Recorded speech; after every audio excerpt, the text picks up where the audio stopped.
And since you're talking about market, how do you see the SAP market today? Maybe your viewpoint out of Europe and globally. In Europe, we have let's say, SAP did the shift to the cloud, to a cloud provider. Okay, and this is a huge topic, and it's from SAP most promoted topic, let's say, in the market. And we adopted this strategy very, very early. Phoron. Okay. So in Europe, we do mainly public cloud projects. Okay, public cloud project market is in Brazil not developed in the same way. So this gives now a lot of experience in Europe. Yeah. In an easier country, let's say, or in easier countries than compared to Brazil. So everything goes in this direction. Okay. In Brazil, I think this is a little bit different.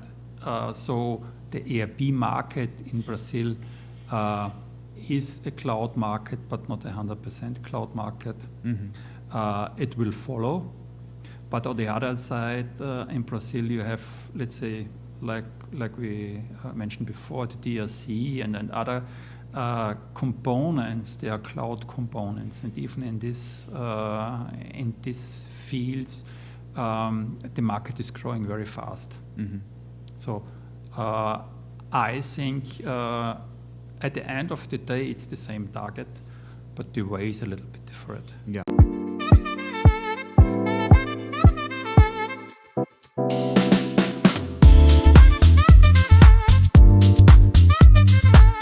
Hi, welcome to Phoroncast, the podcast by Phoron do Brasil. I am Marcelo Pudenzi, Managing Director of Phoron Brazil, and today I have the pleasure to receive Friedrich Lammer, Chairman and Co-founder of Phoron Group. Hi, Friedrich. How are you? Hi, Marcelo. Thank you very much for your invitation, and it's a pleasure for me to be here with you and to discuss a little bit about our business. Excellent. Welcome. Thank you for accepting the invitation. Friedrich, why don't you introduce yourself a little bit very quickly, because I'm pretty sure there's a lot of people who doesn't know you. So, okay, I'm Friedrich Lammer, and I'm a long time in this SAP business, and also one of these co-founders from Phoron.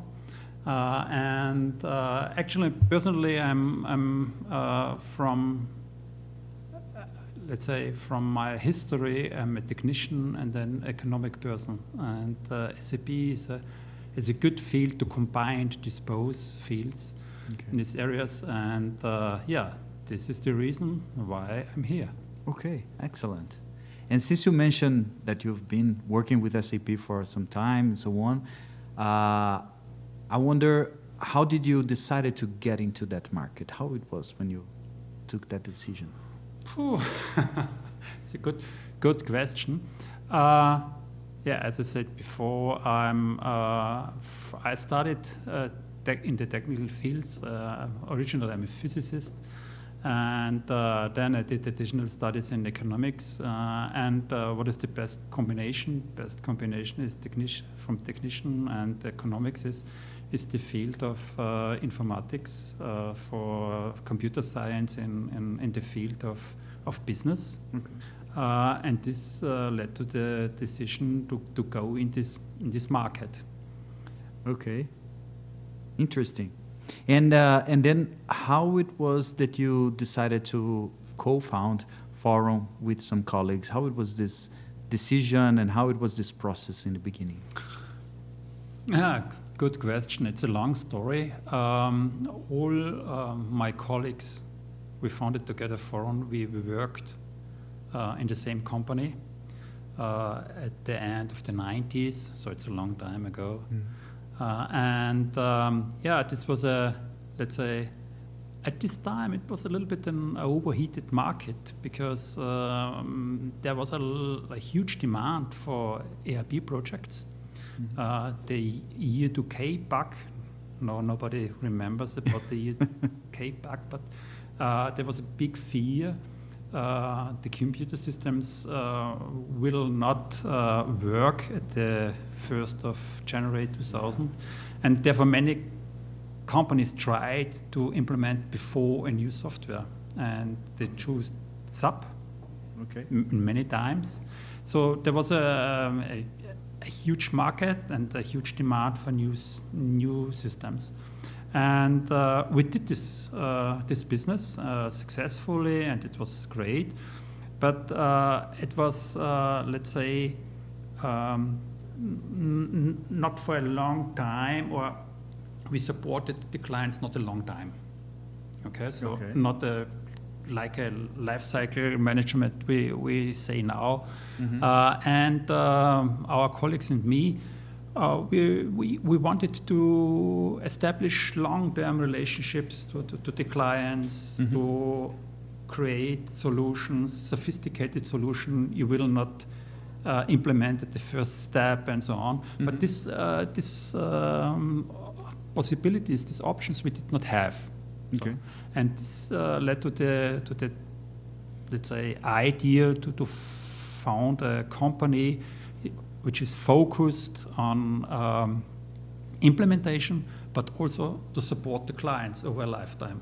Okay, not a one-time project. Not a one-time project, not one gig. So it's let's say a mission of a long time with a good relationship to our clients, and this is also what we have now in our slogan, Phoron, Go Live and Beyond. So this is, let's say, the idea to do projects, but to be here for the client also after they go live. Yeah. And I must say that worked fine, because Phoron Brazil has been here now for 16 years. And that very first customer that brought us here is still a customer of us, right? So it is really true and very nice to see that what you wanted to achieve, you actually achieved, and we live by that today. So that's so nice. But then back then, you were creating a company. You were a technician, and then you were a SAP consultant, and then you joined forces with your colleagues. You decided to open a company. What were hard decisions, or what was one that comes to your mind as the hardest decision you had to take at that time when you were moving from this thing of working by yourself, you being the consultant and so on, and now you were the founder and owner of a company? How was that hardest decision, let's say, you had to take at the time? Let me put it in this way: the hardest decision, usually also the easiest decision, because you do the decision and afterwards it goes one way. Let's say. In our case, we founded the company with experienced consultants. Okay. And everybody from them is self-confident, can deliver good quality and so on. So we had let's say a good level. Okay. And with this knowledge, we approached the market. We did our projects. We established our first references and so on, and everything was fine. But then the demand was bigger than we could deliver. And then we started the discussion how to grow. Okay. And we had different ideas about this. And to hire the first employee, I think this was one of the most interesting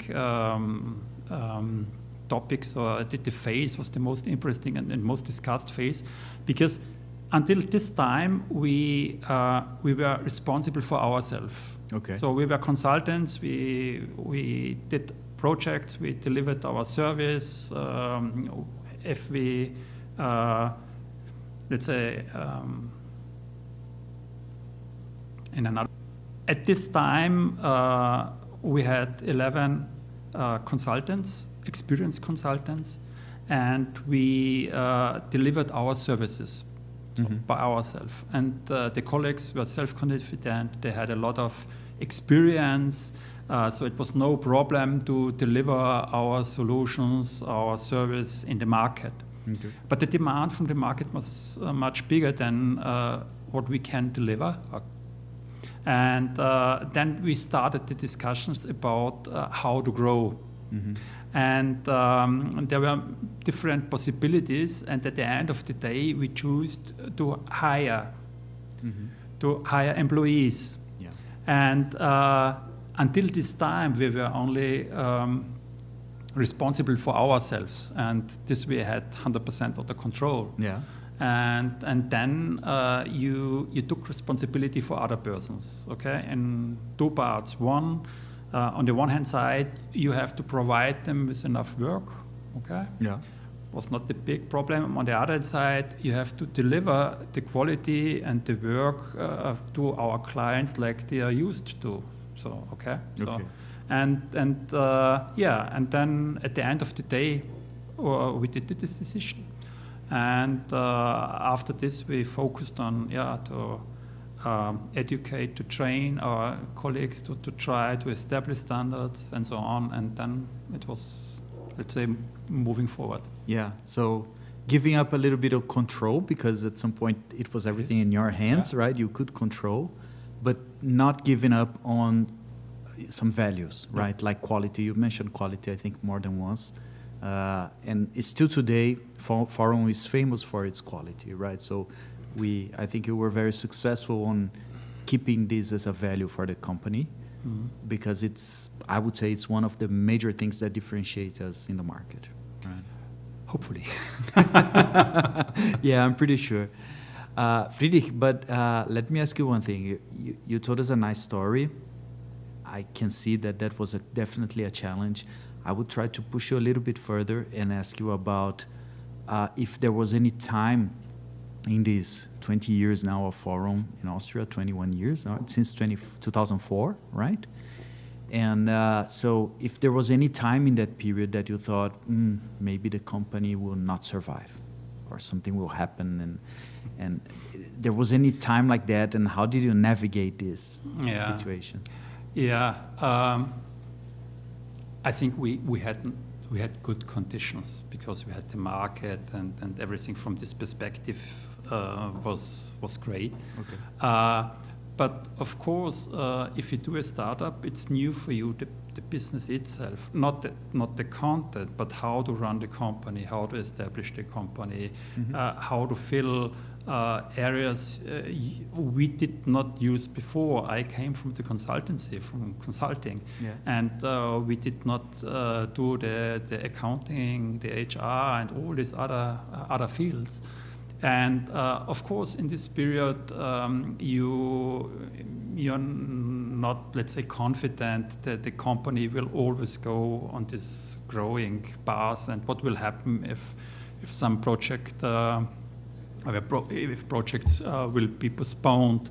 And we had this, of course, and every shift, every postponement from a project was a big discussion. Yeah. But at the end of the day, project by project, experience by experience, it's an ongoing process. It disappeared, let's say, and the feeling at the end, now we are in the market. It is a company. It's a living company. You have what is the, let's say, if you establish a company. It's not only to do work, so you have to control the whole process. So how to acquire a new project, how to deliver a project, what is after the support from the project, and all this.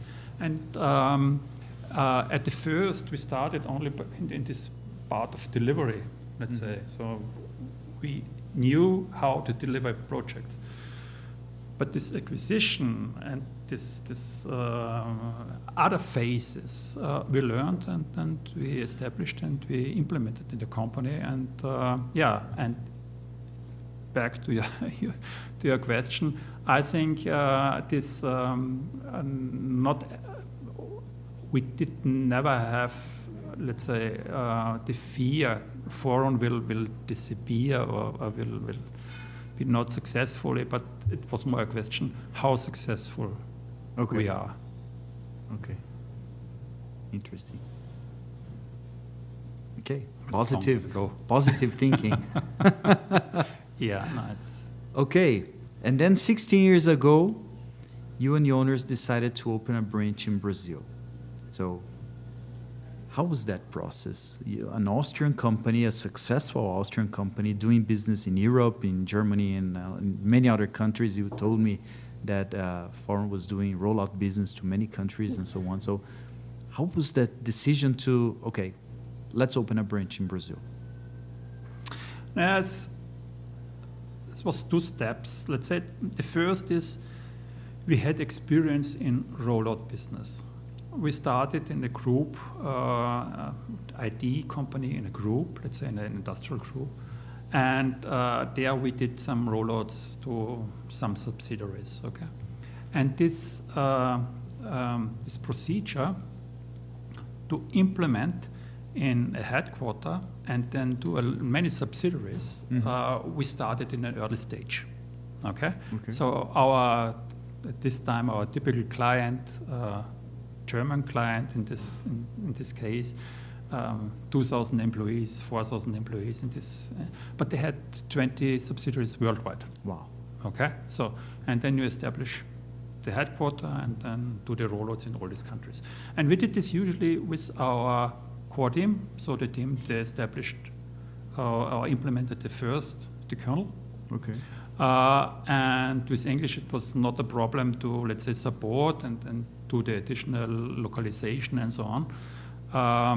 But Brazil was different.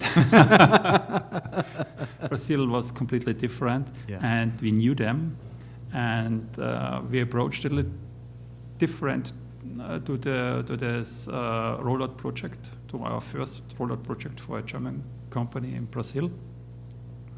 And it was not a huge company, it was a medium-sized company, but it was a very successful project. So we used also a local partner here and implemented in a short time to good costs in a very complex surrounding, like the Brazilian accounting, let's say, is.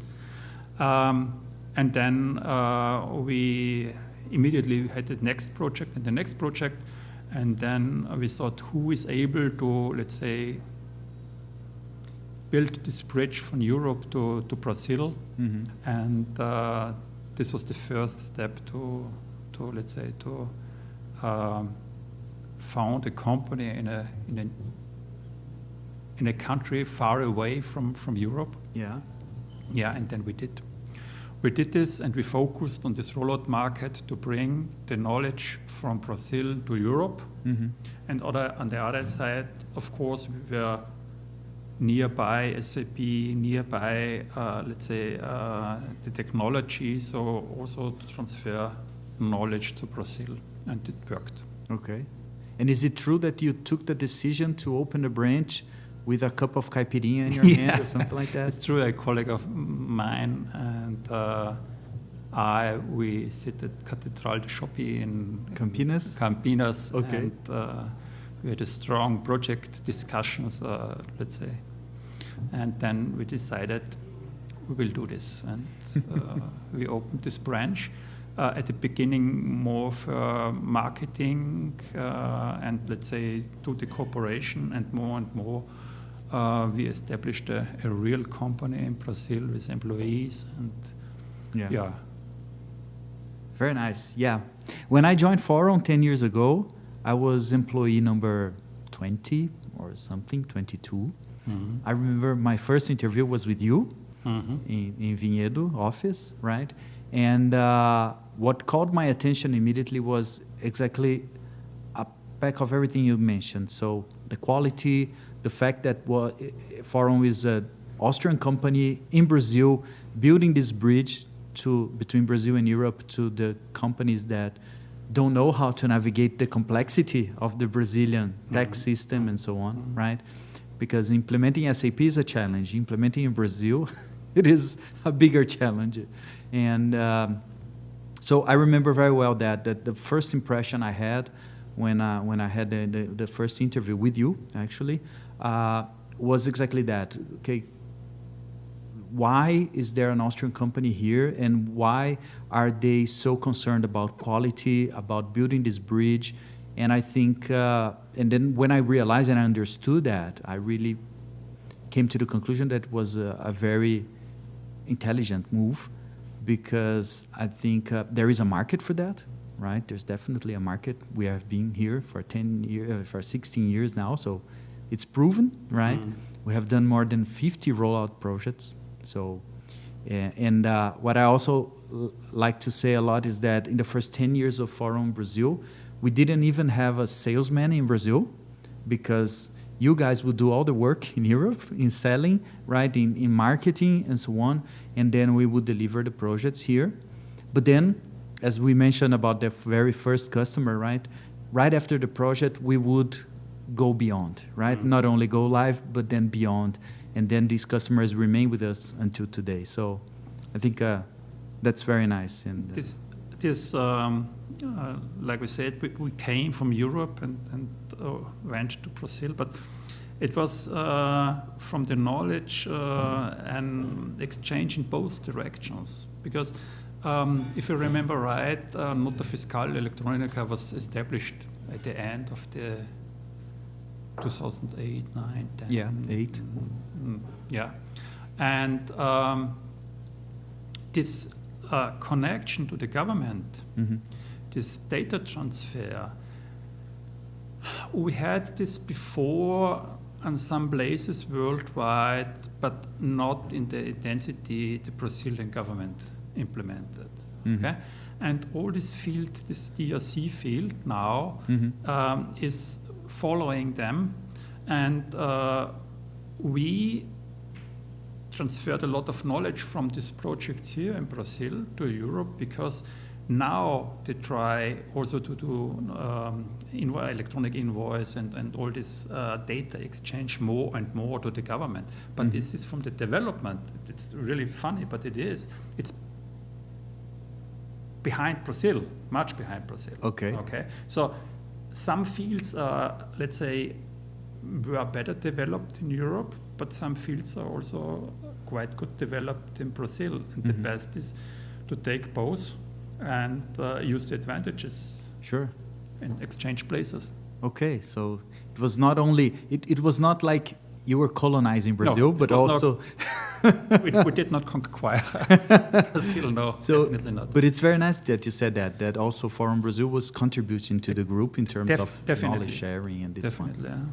Yeah. Okay, and was there a moment when you said, okay, it was, because I believe, I would assume that when you decided to open the branch in Brazil, it was an attempt, right? Let's see what happens, right? Let's give it a try.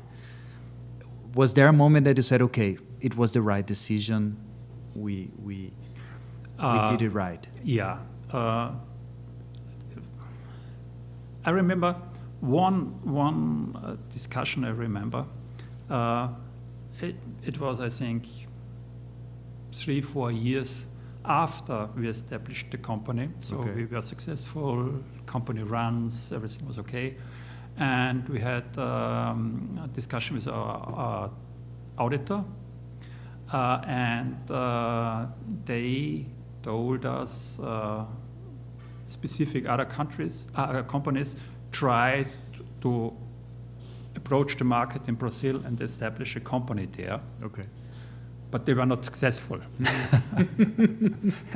And of course, this was, let's say, a situation that made me proud to establish a small company, establish in a country far away, a company, and it works. So from this side, it was completely the right decision. Excellent. And how do you see the growth of Phoron Brazil? Because let's say in these 16 years, it started, as you said, as a startup with 4 or 5 people, perhaps a small team, to now in which we have more than 100 people working for Phoron, so in Brazil. So how do you see that growth? And what is very nice to say to everybody is that you have always been part of that, very close to Brazil. You have been here several times now, visiting us. And so how do you see that growth? How it was for you to follow up on that growth? for on to Brazil, I think the growth it will proceed. We have some changes in the market, let's say, and some parts will develop more strong, and other parts, let's say, will not disappear, but the contribution will be smaller. When we started, we were focused pure on this rollout market. Okay, so projects to a rollout in Brazil. Okay. And it was a good strategy, but the rollout market is a very, let's say, you know it, unstable market. You have some. It depends from the economic situation of the countries and from the global political situation. And so the contribution of rollout markets changed to the past. Strong, and it will be strong in the future also in Brazil always, is the support market, because we have many legal requirements, changes in these legal requirements. New things also, like let's say this reporting topics and data transfer, but the market for support will grow, so stable grow. And then, of course, we have other markets like the local implementation market, or some specific topics, some specific products. They have another cycle. Okay. And overall, I think Brazil is a producer country. Okay, and it will be also in the next years, even if China or Asia are very strong competitors. But therefore, there's a growing IT market in Brazil, and it will be in the next years or decades. And therefore, it's a business for us. Yeah, for sure. Absolutely. And since you're talking about market, how do you see the SAP market today? Maybe your viewpoint out of Europe and globally. In Europe, we have let's say, SAP did the shift to the cloud, to a cloud provider. Okay, and this is a huge topic, and it's from SAP most promoted topic, let's say, in the market. And we adopted this strategy very, very early. Phoron. Okay.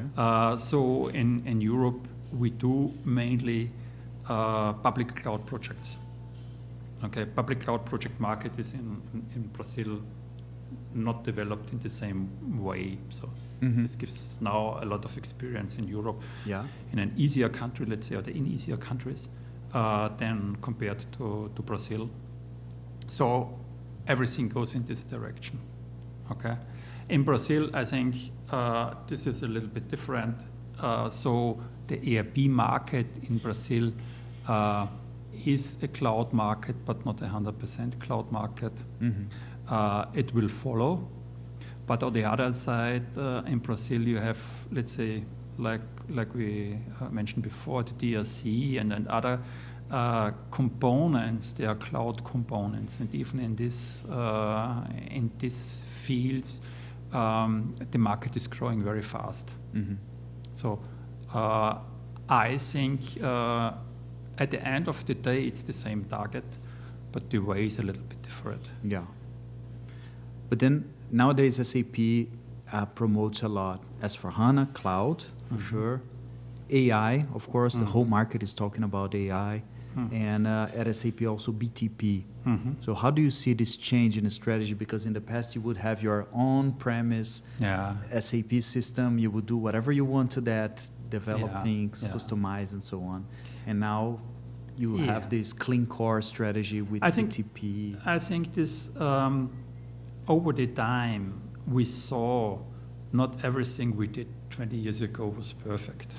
Okay. So all this implementation and sophisticated solution, technical solutions directly in the code from SAP, this was good, to fulfill the requirements for the client short term, but on the long term, the TCO, the costs increased for the maintenance and for all these things. Yeah.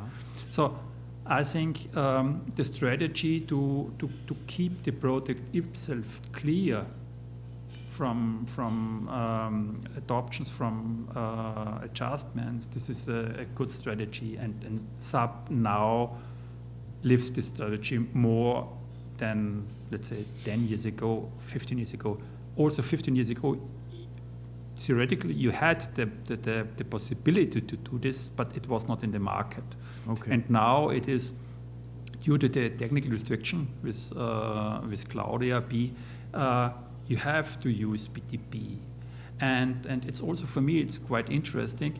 I always thought that developers will, let's say, have problems to adopt this, but no, the developers are really fast adopting these new technologies, these new possibilities, let's say. So in my impression, even more than the consultants itself, because a process itself, it's the same process more or less, and yeah, you can adapt new, like AI, in some steps, let's say, but at the end of the day, the pure technical topics, this is a broad field, and the developers, let's say, in Phoron, especially in Phoron, they are really happy with this clean core strategy, even if some things are, let's say, a little bit more, you have to spend more effort, but at the end of the day, you win a lot, in a long time perspective. Okay. And nowadays you are no longer, not only a chairman, but you are also acting as a project manager, right, for public cloud projects and so on.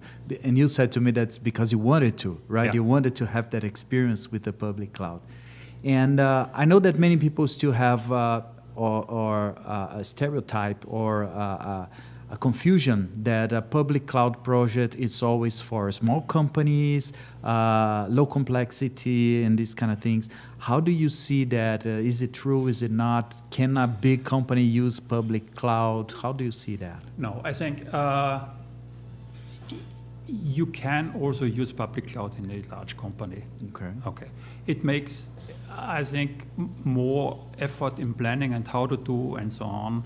But of course, SAP started with functionalities, and there were some restrictions in the public cloud against the private cloud.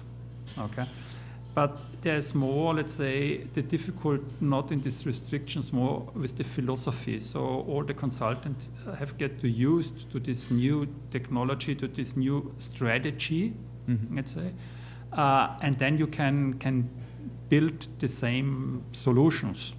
So. To be honest, we also start with medium-sized company, not with the largest company. But this is, for me, only a question of time. So it grows from the smaller to the larger. And then in 10 years, nobody, I think, will discuss about what is possible or not possible. Okay, understood.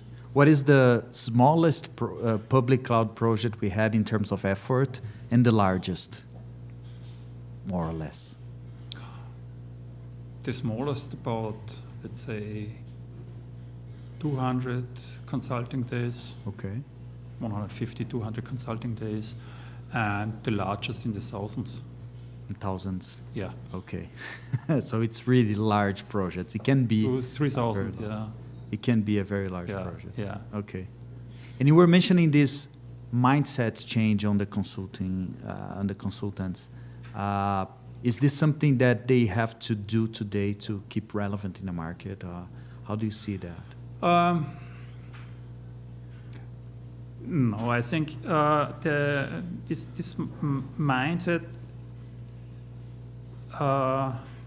in the past it was easy to do, let's say, small adaptations, okay? Small changes, small additional developments. This is not so easy. So you try to reduce them or, let's say, cancel them, okay? For the bigger topics, the BTP is perfect. Okay. Okay. So from this side, what was your question, the original question? About the mindset for the consultants. The mindset, yeah. Because you mentioned that they are not going to do the same thing as they used to do in the past. Yeah.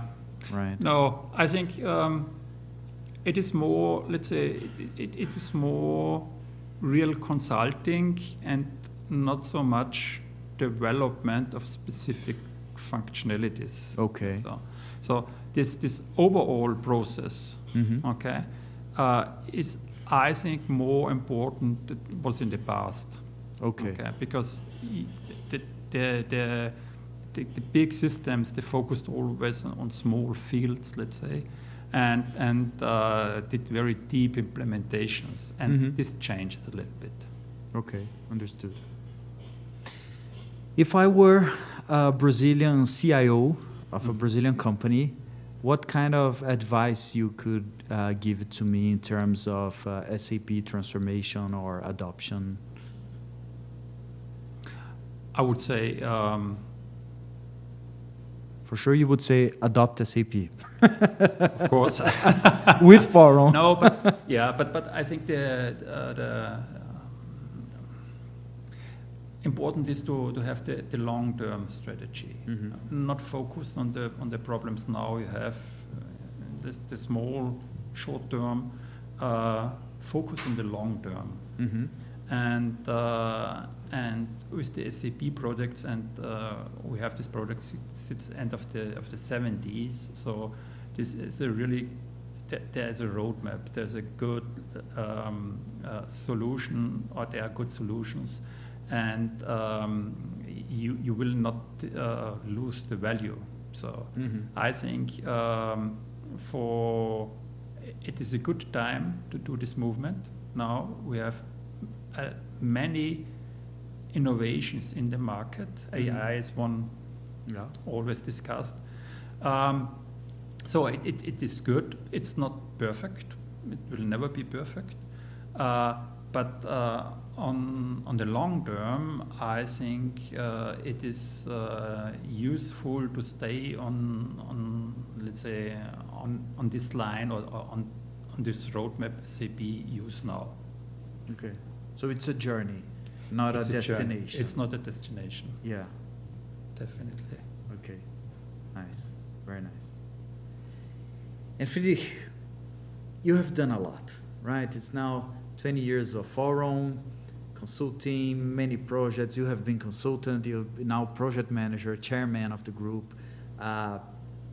What else motivates you nowadays to keep forward? My personal motivation, it's easy. I'm interested in this field, how the IT changes now the ERP market, let's say, or the ERP market, how change it. What is the contribution we give to the economics? What is the social impact with the interaction? So this field is interesting for me, and I'm working in this in 30 years, and due to this huge development we have in this field, it will always be interesting, and therefore I think I will work the next 20 years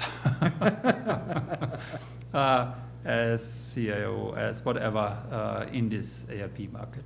Nice. Okay. Friedrich, in one sentence to finalize, what would be the impact or the legacy that you would like that Phoron would leave to the world?